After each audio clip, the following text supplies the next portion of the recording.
Very much for coming to today's ceremonials, and I'd like to hand you over to the Deputy Mayor of Eastleigh, Mr. Nicholas Cowdery. Thanks very much. Well, it's nice to be applauded for doing nothing, but that's very kind. And I'm great to be here because this is a very I've been told all about this, not knowing the foreshore, but it's a very attractive place now, and it's typical of what a parish council can do, which is very different in every parish. They all do what's necessary, they should do what's necessary for their own little areas, and this is a very typical, something that needed to be done, wasn't going to be done by any of the bigger councils that got done.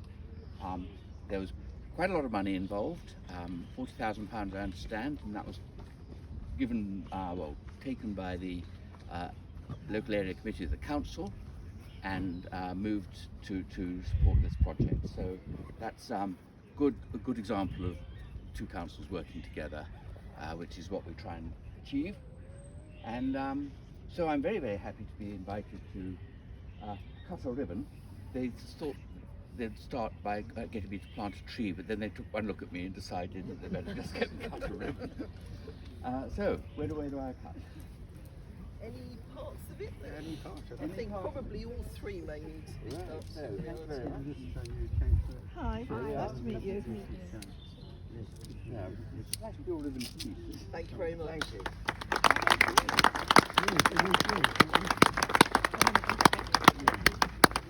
Thank you. Thank you, Mr. Deputy Mayor. We have just like to introduce some other guests that we have here. Representing Eastleigh Council is two of our district councillors who look after the Bursledon, Hound and Hamble area.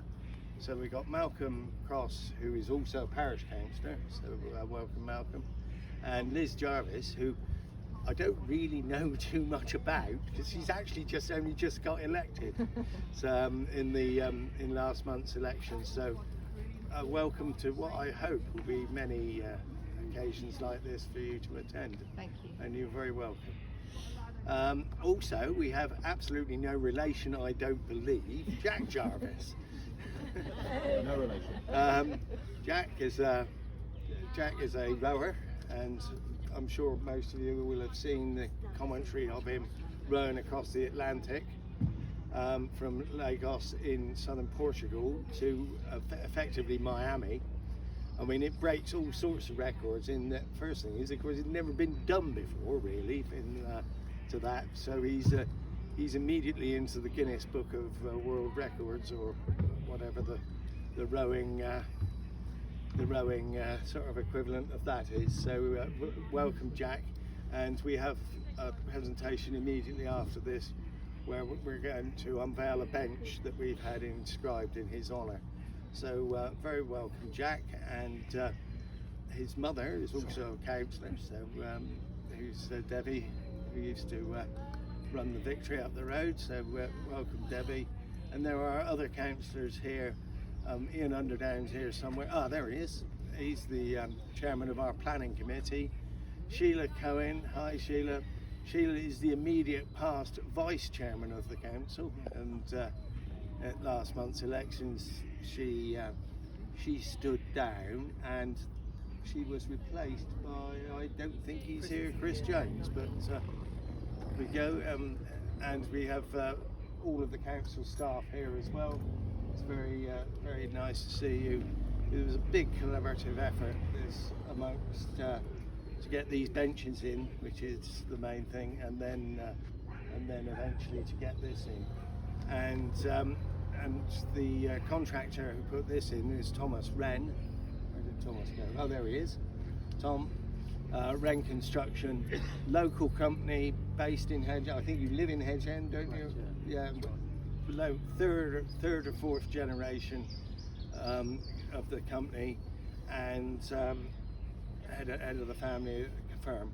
So, and he really, Thomas and his crew, really put the effort in, and they were working here until about 10 o'clock this morning. So it really was a tremendous effort, really, because we only told them about this a few weeks ago.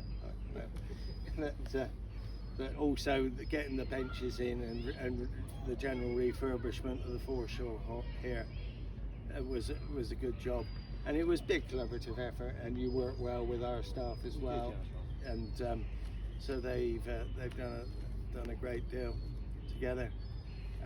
We'd also, as Nicholas said, it was a big collaborative effort, and really we couldn't have done it without Eastern Council's finance. The money has become available. So this is sort of as a direct result of housing elsewhere in the borough, because at the moment, I mean, we as Parish Council and in fact the leader of Eastleigh and the LAC, our very local area committee, are very much not wishing to build on the peninsula. So when developers have to compensate for development, it goes into a pot, which we've been lucky enough, as Nicholas said, £40,000 came our way to get this done. It is remarkable how much a park bench costs. You would think that it was just a case of going to B&Q, but when all the planning of it and the work actually starts, it's remarkable how much it costs. So we think it's money well spent. We've had nothing but praise from local people until now. So that is part of that. And I'd like to thank Amanda, who's the clerk of the council. She runs the whole thing really, because if it was left to me as the chairman, it just wouldn't get done, I'm sure. So great thanks to Amanda, keeping everyone's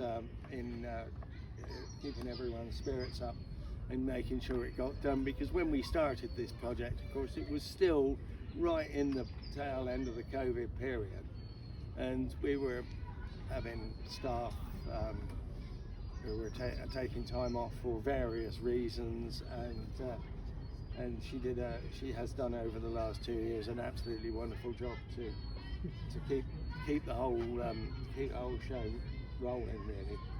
So without further ado, I think I'd like to just wander over to the other. Before we do that, can we have a couple of shots with Thomas? Yeah. And Yes, we'll do that, and then we'll if we go over with Jack to the bench, we can all have a sit down.